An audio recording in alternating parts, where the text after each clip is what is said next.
好，欢迎您回到新闻大白话的节目现场，我是钱子，介绍这1个小时的来宾。首先是国际政治专家赖岳强老师，主持人好，观众朋友大家好，以及资深媒体人谢寒冰，主持人好，大家好。另外是退役少将厉正杰将军。钱子好，各位观众大家好。好，观众朋友，我们来看看中美各自降了115%的关税之后，你看到现在好多人在囤货啊。来看看中国大陆的百度热搜，第1名叫做中汽电话被美国的客户打爆，重点来了，一船难求，大家都要等啊，希望在这90天、这3个月之内啊，赶紧囤货所以你看到珠三角在广东它的工厂啊已经开始动了，本来都 hold 住嘛，现在开始动了，大家抢啊，抓紧这一段时间赶快赶订单。出货，然后呢，夺分争秒争分夺秒，在可能重新上调关税之前，赶快把商品运到目的地。因为大家不知道这3个月之后，是不是川普又变了？所以赶紧，这算是一个机会之窗，赶紧下订单，赶紧做出来，赶紧把它运到美国去所以美国线的仓位现在秒空，中国的海运、港口股暴涨，包括中国 A 股的海运股跟港口类股集体爆发，锦江航运、厦门港务、重庆港、北部港湾等等涨幅都超过5%我们看到美对中国大陆的关税回到起点，所以中国大陆的供应商说，我们学到教训了，未来不会押宝美国单一市场，我们要分散风险，谁晓得到时候又发生什么样的事情？那我们再来看看，包括现在呢，看起来是紧张关系降温了现在目前看起来，习近平这个是不是有可能跟川普2个人通电话呢？我们看到川普在空军1号上面接受福斯新闻的访问的时候说这个习近平可以预见自己跟习近平就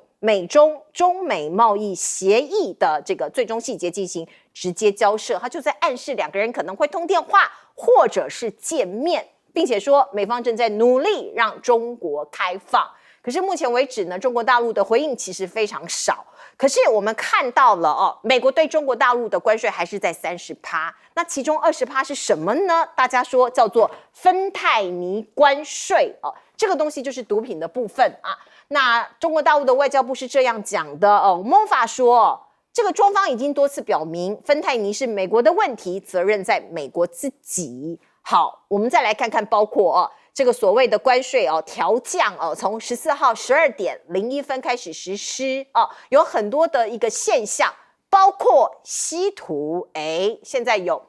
许可证被发放了吗？路透说福斯汽车在列这个大家知道，本来中国大陆强烈的强制的这个非常严格的管制稀土对于美国来说是一项打击。那现在呢，说是稀土出口许可过去只会发放给拥有欧洲和越南客户的供应商，现在许可证是按照4间供应商的客户逐一发放。可是现在不清楚这4间公司的所有客户是否都能够获准，所以一切都 uncertain， 都还不是非常确定。可是已经是好消息了，至少有曙光。那另外我们看到彭博社的报道说，美中贸易会谈之后，中国取消了波音的交付禁令某种程度2边都释出善意，像是波音之前被 hold 住现在这个禁令被取消了直接这个收款安排交付那我们再来看看，包括一些经济学家像是桑莫斯他是美国的前财政部长是在克林顿时期的财政部部长，也是经济学家。他就说美中关税战，川普先让步，虽然很尴尬啦，让美国人觉得有点下不了台，但是这是正确的选择。他说很明显在这场胆小鬼的游戏里头，川普先眨眼了我跟赖老师2个人比谁可以在10秒钟内不要眨眼睛，结果我先眨眼了我输了即使有些尴尬，可是这是正确的选择那避免灾难性这个贸易的策略被实施，进一步伤害美国的经济。而另外我们看到中国大陆对岸这边的微博狂刷川普先跪哦。那这个《华尔街日报》说，这是川普的虚张声势被看穿哦。那《华尔街日报》的社论指出，川普败阵更像是投降，他亲手摧毁了美国的经济信用和政治信誉。中国也借此证明了一点。美国对中国实施经济制裁这条路走不通哦。那我们再来看看科技战哦，晶片战。华为哦，这个想要突围美国的封锁，可是我们看到礼拜二哦，就是最新的消息，美国商务部下令，任何企业使用华为的 AI 晶片都会被列入哦违管哦这个违规的管制规则哦，你违背管制规则哦，所以美国对于封锁这个华为还是非常的用力哦，不断的封锁。可是现在我们看到了有一个这个半导体商哦。叫做 SynCarrier 哦，新凯莱哦这一家哦，它现在市场传言它可能可以造这个5奈米以下的晶片，说是成功了，可是现在还是传言。那它跟华为合作哦，募资了28亿美元，剑指中国的晶片设备霸主哦，他们是不是能够突围呢？我们再来看看华为的平板电脑，第一季出货在中国排名第1，全球也排名第5，表示哦，它的这个成绩还是很不错的。来，先请教赖老师。我觉得对于美国的进口商来说，他当然会担心说，90天后会不会川普跟大陆因为没有达成这个贸易协议。然后最后又恢复课税，那川普自己也说，如果90天没有达成协议，要恢复课税，这就形成了一种不确定的状态。当然有些人会赌说，会不会比照 T-Dog 啊，90天满了又延90天？但是问题就进口商来讲，他不会去赌这个，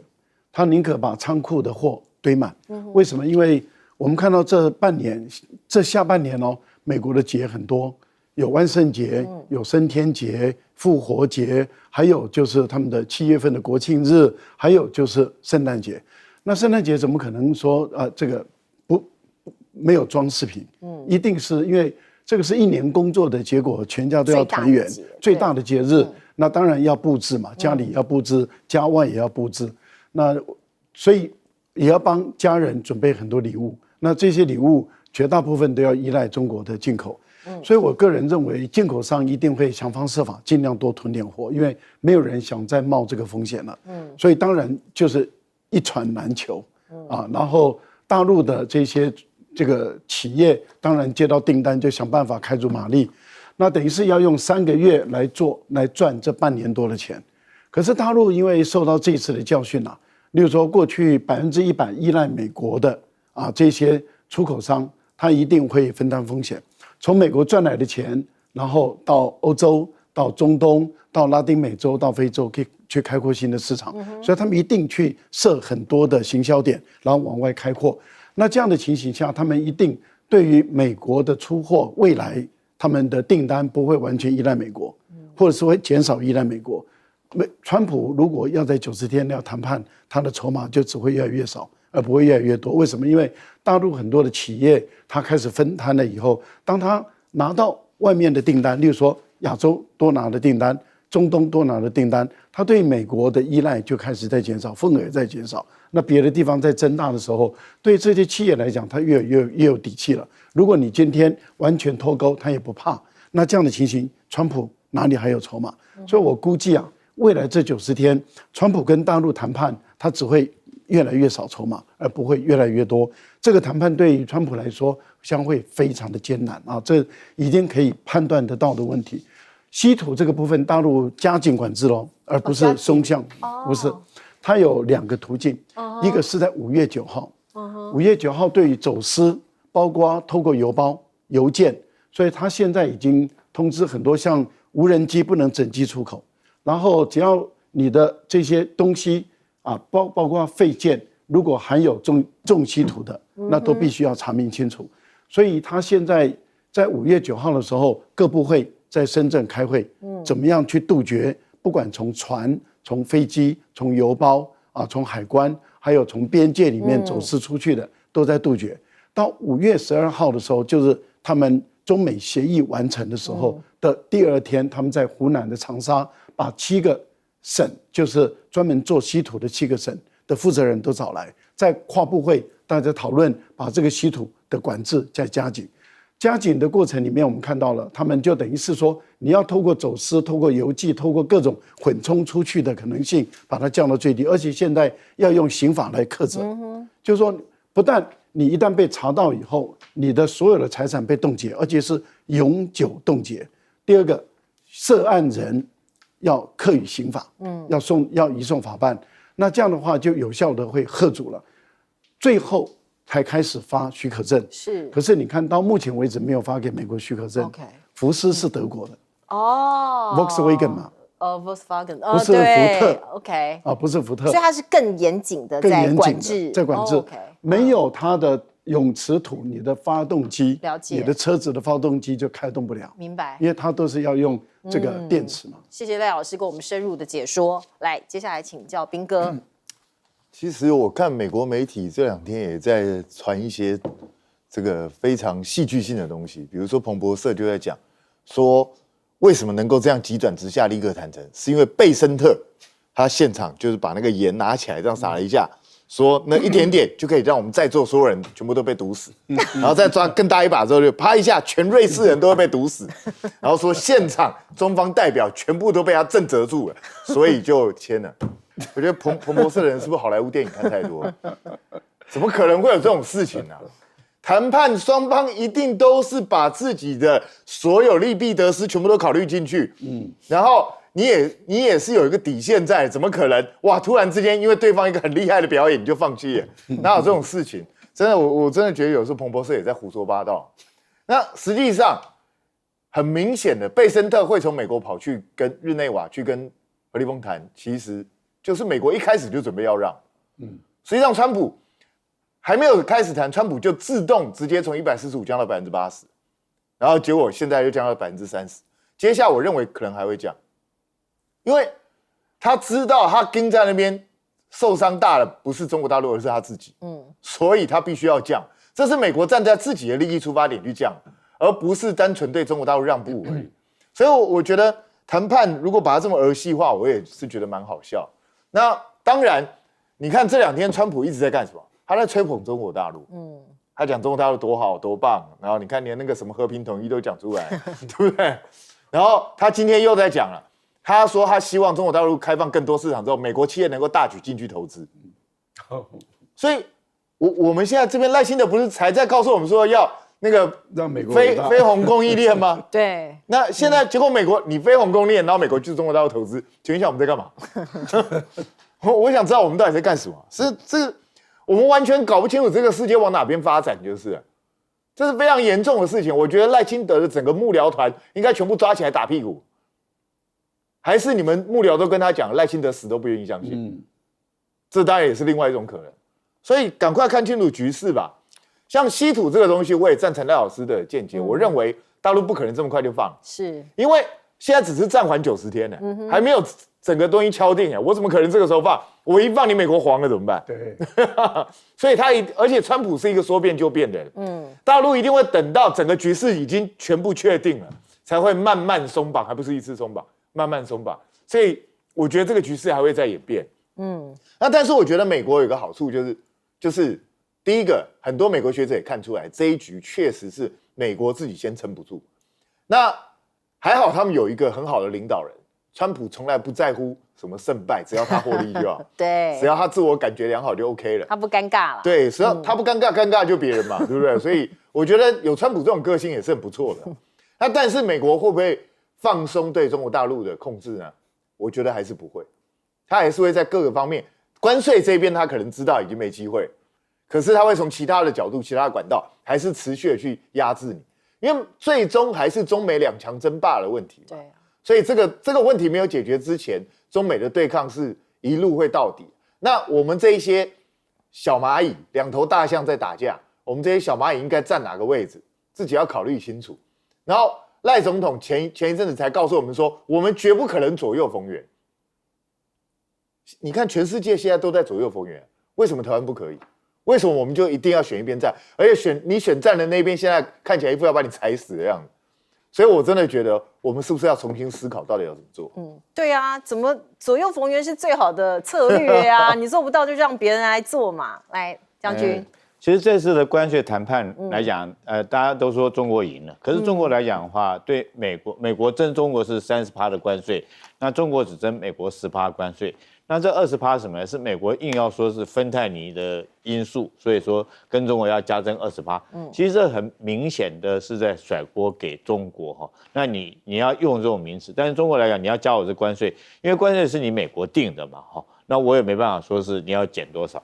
但是这芬太尼这个问题，大家讨论很多了啊。事实上就跟这个韩明刚刚讲的一样，确实只要有一部分就可以致人于死，它只要多少就可以致人于死的。0.2毫克就可以致人于死，就这么一点点。然后它有多严重呢？1公斤的芬太尼来讲的话，可以让50万人死亡，50万哦。然后如果180公斤的话，有9000万人会死亡。所以确实这个毒性是很强哦。那这个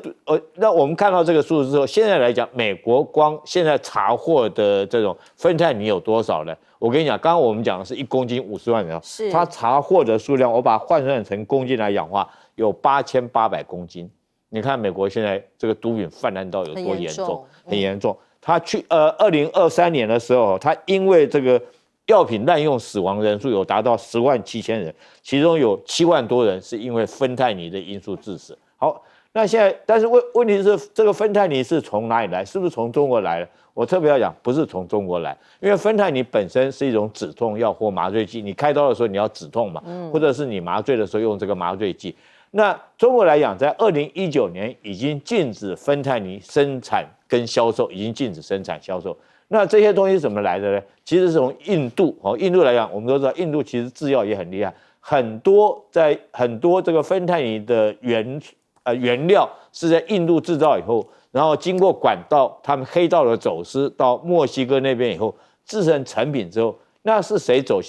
私进美国？是美国人自己走私进去的。他开车从这个墨西哥的边境，因为那个东西只要很少的数量，其实是很好夹带，很好携带，从莫斯科的边境就走进去，或者是用邮包寄过去的。所以整个生产大概就是事实上是印度制造这个，他们叫这个前体就是原料了，然后在墨西哥那边生产，墨西哥生产以后寄到美国去。那现在来讲，我觉得这个问题事实上是美国自己有很多的内容，你不应该，如果说你是一个这种肯面对这个现实的政府来讲的话，有作为政府，你应该面对现实，然后来处理这个问题。我觉得第一个是你自己医疗怎么去管制，你内部治理的问题；第二个你社会经济的问题，因为我们知道这个美国来讲，很多的低层的民众来讲，那个心理受伤很重，或者经济因素，所以他们毒品泛滥的非常糟糕。我觉得这东西你去甩锅到关税是没有用的啦，你课征到多少关税，你自己内部不管是医疗管制啊，或者是这个民众内心心理深处，他为什么你不去面对这个问题解决，你永远都是毒品的问题。没有错，这件事情已经困扰美国非常多年了，可是美国自己可能也要检讨自己的策略或者是政策有没有什么样不对的地方，不要一味的只怪别人。不过我们先来看看川普本人，现在人正在中东访问，我们可以看到呢，他要出发到中东之前，卡达就先讲我要送你一架飞机，哇，他好高兴哦，他还发文哦，他说卡达政府提供的豪华喷射机将作为战时的总统座机空军1号使用。前天我们就在讲了呀，你当美国总统，你的安全很重要呢，人家送你飞机你就拿了，万一里头被人家放的窃听器，或者是遥控炸药你怎么办所以其实华盛顿他们会有疑虑啊，道德问题，你可随便收人家这么贵的礼物吗？还有安全疑虑啊。川普看起来其实都没有在管的耶。我们看到呢，这些中东国家争先恐后，看起来都在讨川普欢心，包括他的第一站抵达的是沙烏地阿拉伯。沙烏地阿拉伯派出了6架 F-15战机进行礼仪护航。透过我们的画面大家可以看到，这个是沙烏地阿拉伯的皇家空军非常罕见的派出了6架 F-15的战斗机进行护航的仪式川普从他的这个空军1号往外面一看，就看到了，他应该很开心如果他没有在睡觉的话。那我们先来看看川普忙着谈生意是最佳的业务代表，真的呢，他很会卖东西呢。他签下了18兆元的协议啊，还有史上最大的军购订单啊。光是沙烏地阿拉伯这一个国家，他就拿下了总额高达6000亿美元，约合新台币18.27兆元的贸易协议。其中大家关心的军售订单达到了4.32兆台币，这么多这是史上最大的国防军售订单。而另外我们看到过去因为中东地区啊，其实蛮吊诡的。以色列跟这些沙烏地阿拉伯的中东国家其实是不合的，所以最先进的武器其实不会卖给他们。可是这一次有可能考虑要卖给沙烏地阿拉伯 F-35逆踪战斗机这是目前全球最先进的量产战斗机，沙烏地阿拉伯多年来都想采购，可是问题我刚刚讲卡在以色列那现在川普会跳过以色列吗？我们先来看看拜登，毕竟他年纪已经大了。他在沙烏地阿拉伯签约的时候，突然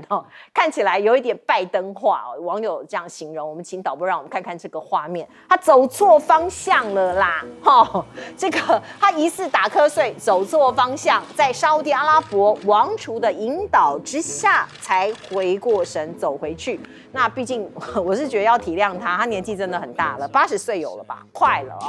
79，快了。6月14号要阅兵，快生日了，庆祝他79岁生日。所以我的意思是，他年纪也大了，长途飞行这个也是可以原谅的啦那我们再来看看呢，这个川普这个在沙烏地阿拉伯出席中东论坛，好多大咖都出席了，包括谁呢？辉达的执行长黄仁勋。特斯拉的马斯克、亚马逊执行长贾西、高通的艾蒙、花旗银行执行长，大家都来了带了一拖拉股的企业家去那边。那我们看看呢，川普打算对 AI 晶片禁令开绿灯，沙烏地阿拉伯跟阿联酋大肆的采购啊所以你看。辉达笑呵呵，超微笑呵呵都买了好多好多的东西，吃下大单。我们再来看看美国的中东政策是不是有改变？除了我刚刚讲的以色列之外这一次他也跳过以色列，还有叙利亚，在这个阿塞德倒台之后这个强人倒台之后我们看到川普说了，他宣布美国将解除对叙利亚的制裁。这个国家其实蛮苦难的，人民啊逃的逃，流亡的流亡，死的死，伤的伤那因为内战的关系，现在他解除所有叙利亚的制裁说现在是该国前进的时候了过去我们必须讲，他被很多的强国在强权之下生活得很辛苦。那半岛电视台是说，川普这项声明标志着华府对叙利亚的多年政策出现重大转变。那当然我们希望叙利亚可以越来越好。而另外呢，俄乌这个战场到底该怎么落幕呢？他们要再谈判。那现在川普在中东忙着谈生意嘛，确定由国务卿卢比欧到土耳其出席俄乌谈判。那这是在礼拜四将会发生这个会谈，领袖会谈会怎么谈现在不知道。不过有一个画面，我们请观众朋友一起来看一看到底是真的还是假的。这个是德法英的夜间列车外交是要到乌克兰去访问的。可是呢，我们可以看到这个豪华的车厢一打开马克宏有一张看起来像是被揉过的卫生纸这个记者啊，这个画面一进来，他就把它揉一揉藏起来所以我们可以看到有人就说，这个纸会不会是毒品啊？有人就这样讲那我们现在看到了法国的外交部，法国当局已经出来否认，他说不是啦，它就是一坨用过的卫生纸因为有人进来要拍嘛，他就赶快把它藏起来，因为他觉得不好看大概是这样子的一个状况。来请教老师。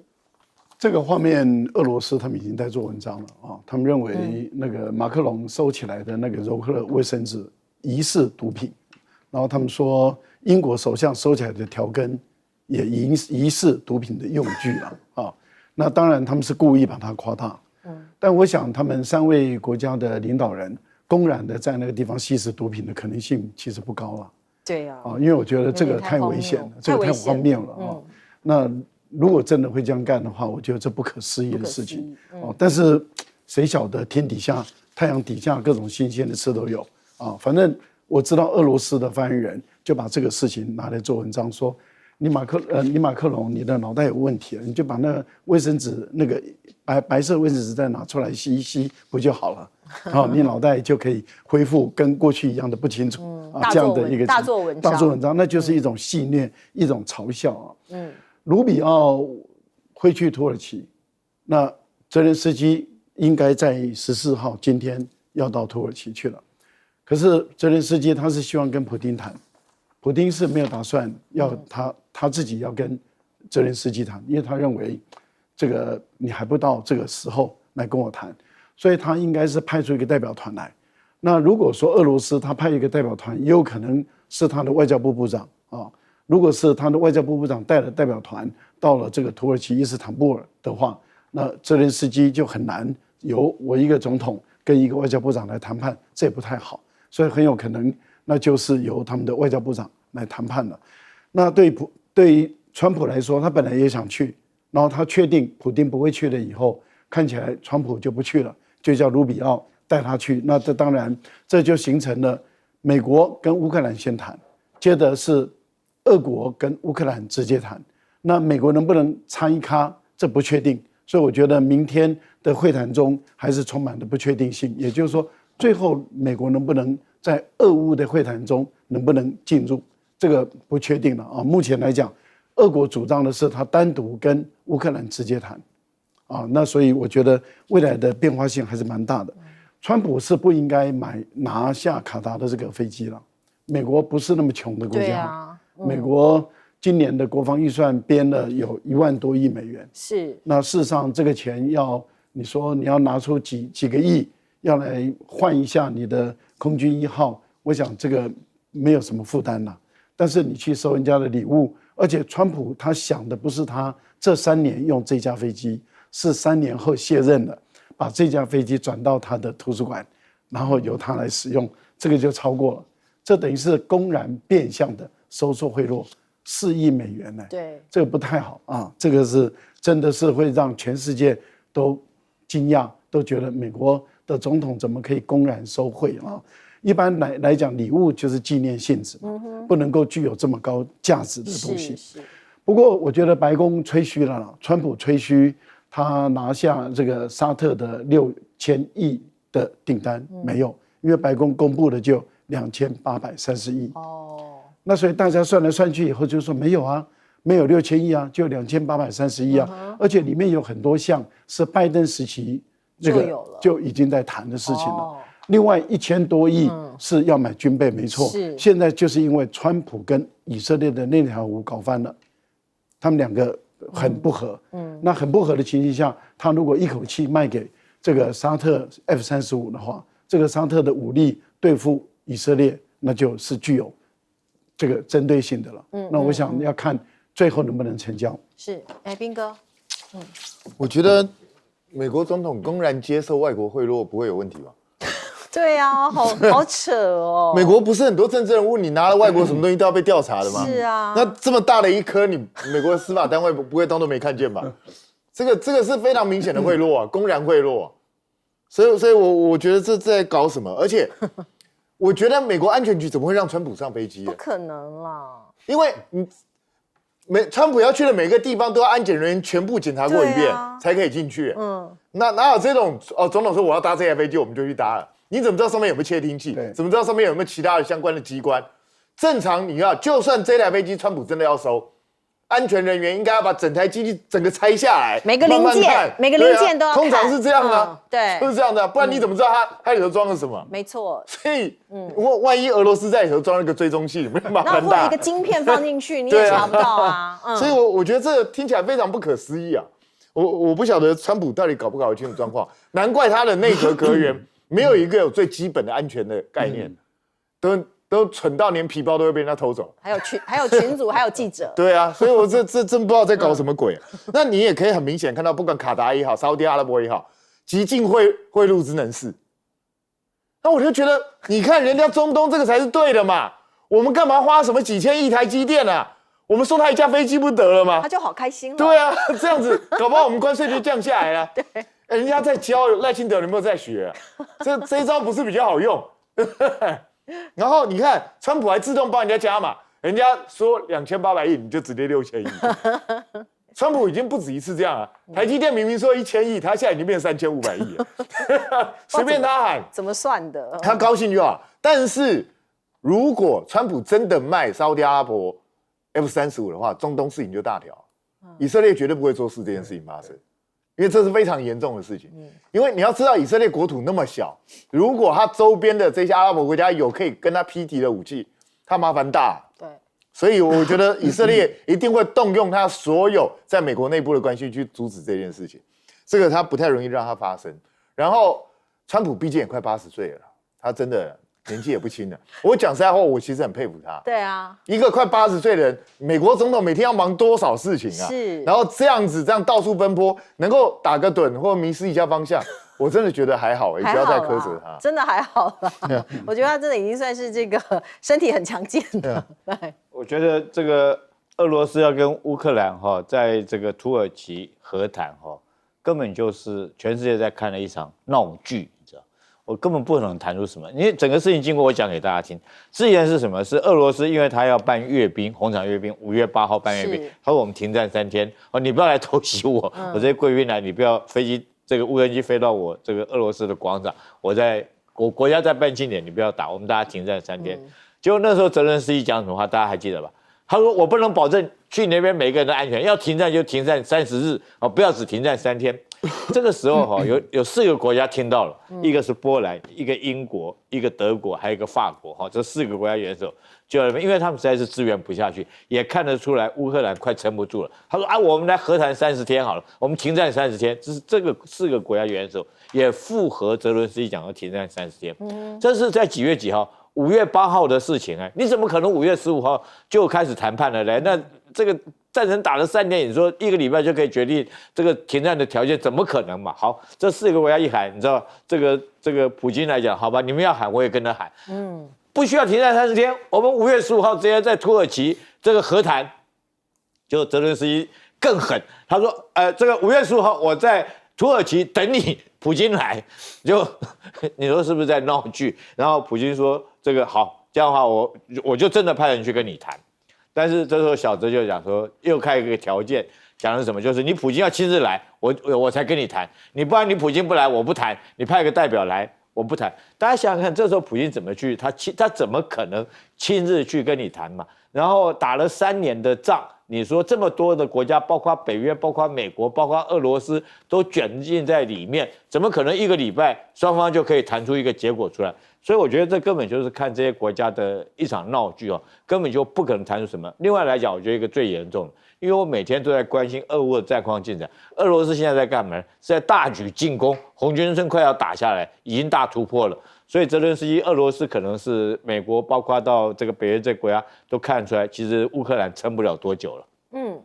好，我们看到呢，川普人在这个沙特阿拉伯嘛，在中东嘛，他又不断的放话，透过他自己的 social media 他说1个月前各家公司对我不满意，但随着市场上涨，他们态度改变了，市场上涨真的是没妙，它还会继续涨得更高，他又在对股市喊话了。所以呢，媒体就说他是川头股你当一个美国总统，你到处在放话，你这样不是在影响市场吗？真的是很难想象啊。不过呢，他对联准会主席可是毫不客气他不断的说你在搞什么，赶快降息呀！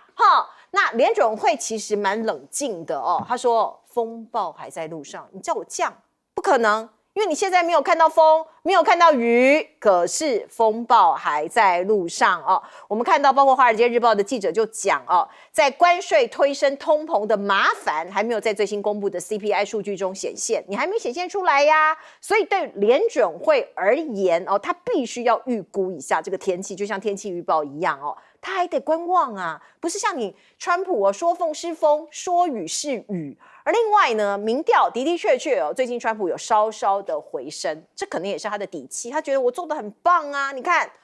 支持率弹回44%，美国人的经济信心也升温，这是路透社做的公布的民调他的这个支持率有一点点回升啦这个上个月是42%，现在回到44%，小升2%。那对于它的经济管理的支持度也从36%上升到39%，回升了3%可是大家还是对经济衰退的担忧非常的大。过去上个月有76%的民众认为美国的经济可能会衰退，有76%的人觉得会。现在呢有点下降大概有69%的人担心会有经济衰退，有下降，可是还是很高那我们看到呢，对于股市下跌的比例也从67%减到60%现在感觉上有一点点回升，所以川普现在又得意洋洋了。不过我们再来看看这个《华尔街日报》的报道是这样讲，川普关税他态度前后不一那重点在哪里呢？因为美国民众难以忍受脱钩的代价，这个在我们新闻大白话已经讲了很久，好几个礼拜以来都是这样子的一个论调。因为它国内通膨的话，或者是你物价高的话，美国人承受脱钩的痛苦是有限的呀。货架没了 ，Christmas 没有东西可以买了，或者是你要花上数倍的价值去买，那美国人他没有办法承受所以这个是我们之前就预见了我们也预言了这样的结果。而另外呢，中国寄到美国的小额包裹关税再调降这个是讲的是这些电商，像是拼多多、美国版的 Temu 还有 Shein 这些这个物美价廉的一些网站这个电商那现在受惠了。譬如说他在美国买了一些化妆品这些像女生会买一些什么，妇女会买一些家电厨具好了，厨具用品本来它关税是达到120%，现在降到54%如果符合条件的话，最后会降到30%。所以像是这些网站这些电商都受惠。而另外呢，川普冻结补助它是要挟希望这些州来这个配合联邦的移民执法。可是有很多州超过20州，他们不服，他们提诉讼要联合起诉川普政府这个移民政策，因为要强制把这些移民给遣送走。他们认为联邦政府剥夺美国国会对于联邦预算的决定权，属于违宪你不给我钱这是违宪的。而另外呢，川普热迎59名南非白人难民入境，惹意你大规模驱逐没有这个证件没有申请的移民的同时，却欢迎首批南非白人的难民入境这个东西就是你就是双标嘛所以在这个美国国内也引起了一些整个的一个反弹那南非政府有发声明说，美国关于阿非利卡人遭到迫害的指控完全是错误的，事实是他们是全南非最富有、最成功的族群之一。会不会是因为他们太有钱，所以川普说OK， 你可以来来，赖老师。我觉得川普的民调虽然有回升，不要忘了还是在44还是有1半以上的人不支持川普我觉得这一点还是要脑袋清醒的看到。那即使说对于经济衰退也有点乐观，但是还是有67%的人他认为69%的人还是认为美国的经济还是会继续衰退。对69%是很高的数字也就是说绝大部分的美国人对于经济还是悲观的。对股市你看还是有60%人认为股市还是会往下降，那就代表什么？还是不看好。对，为什么大家会认为经济绝大部分呢都认为经济会继续衰退，股市还是不看好？虽然有点回升，但是还是绝大多数没有信心。最主要就是川普的反复无常，而且川普的关税是暂时的，他对欧洲所有的国家除了中国以外是在7月9号到期那在中国大陆是8月到期嘛，所以因为中国大陆是谈完了以后，在5月12号开始生效的时候是90天，但是对其他的国家是4月9号一直到7月9号，所以时间是越来越压迫了。那如果跟其他的所有的国家没有达成协议的话，那这个对等关税是不是要按照它原来所列表的来课？这个时候又是一个关税大战了。那现在印度已经摆明了，我就是跟你干到底了。日本也开始转强硬了，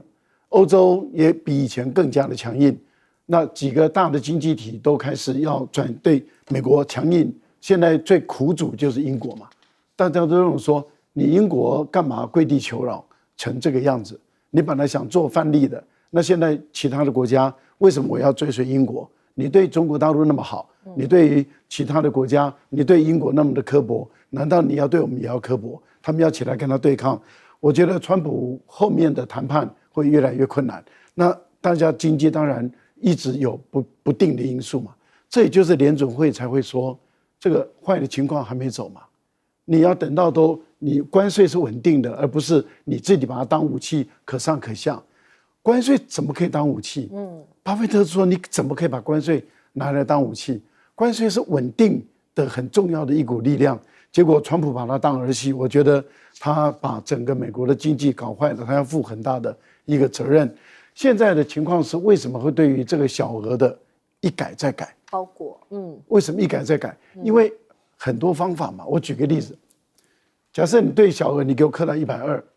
的关税，我把整个包装成为货柜卖到美国去，我在美国有一个仓库，在那边再重新分包装，我从美国寄，是，难道不行吗？对，那你还更没有税嘞，而且税可能才10%，对，所以我个人是觉得，川普自己可能后来也想想，联邦快递也没有业务可以做，都裁员了，都裁员了，对，损失更大嘛。是，好，我们进一下广告。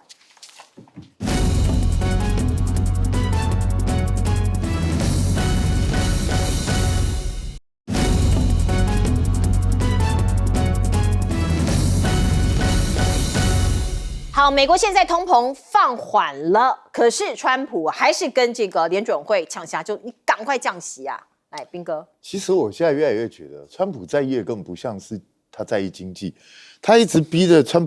逼着鲍尔在这时候降息，我觉得他比较像是他想要炒股票。对呀，对啊，这超明显的，我觉得他这样做不好吧？美国总统公然内线交易是没有问题的吗？我真的觉得很怪，这个是非常诡异的一件事情。那我觉得鲍尔的坚持是对的，因为说真的，请问一下，现在美国跟全世界关税谈定了吗？根本没有啊。对啊，你连跟中国也只是先缓解90天而已啊，未来会怎么样还不知道所以经济真正的风暴到底会不会来都不知道。而且就算你没有像之前那么夸张的关税，美国如果普遍对全世界增加的是10%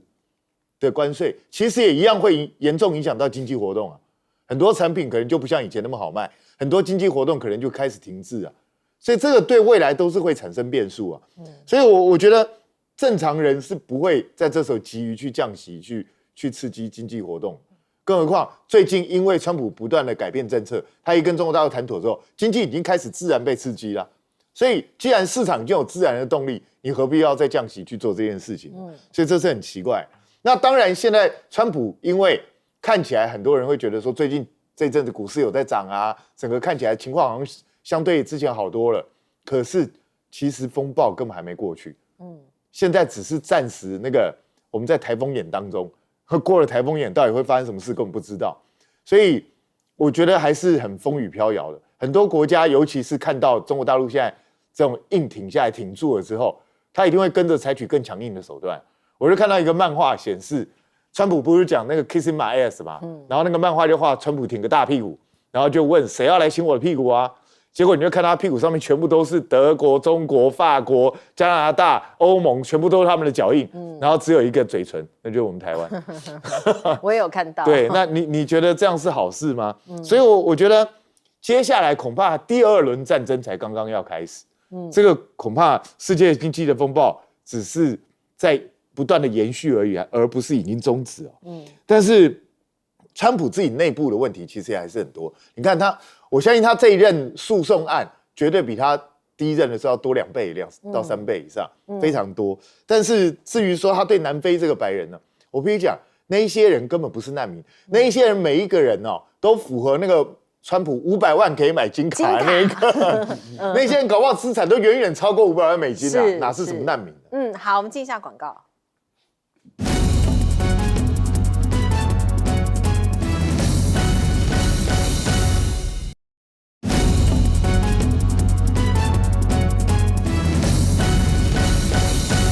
我们请下将军。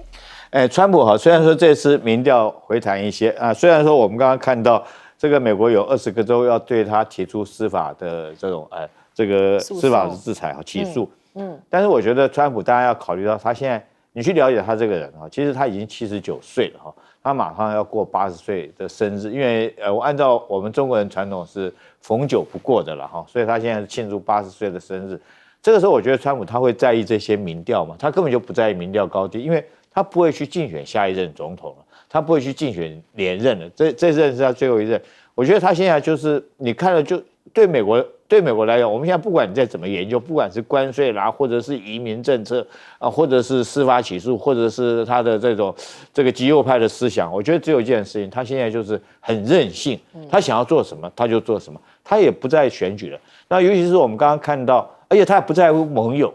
你看到不管是对加拿大，或者是对墨西哥，甚至于连他最亲密的战友以色列，他都如此。他甚至去人家送他一架大飞机，他马上就这个卖 F-35战机给沙烏地阿拉伯，然后他因为这个仗打不下去了，他不怕得罪纳坦雅胡纳坦雅胡，你知道美国现在已经跟这个胡塞已经停战了，你知道他不愿意在这个地方再付出太多的战损，2架飞机掉到海里去喂鱼之后，他就跟胡塞停战了。那现在治纳坦雅胡，你看有多难看？纳坦雅胡国际机场才被导弹打下，然后这个现在来讲，川普去卖沙特 F-35战机，然后跟胡塞那边停战。所以种种来讲，我们必须要讲这个川普这个人你真的他是不可预测，你也不要把他当盟友。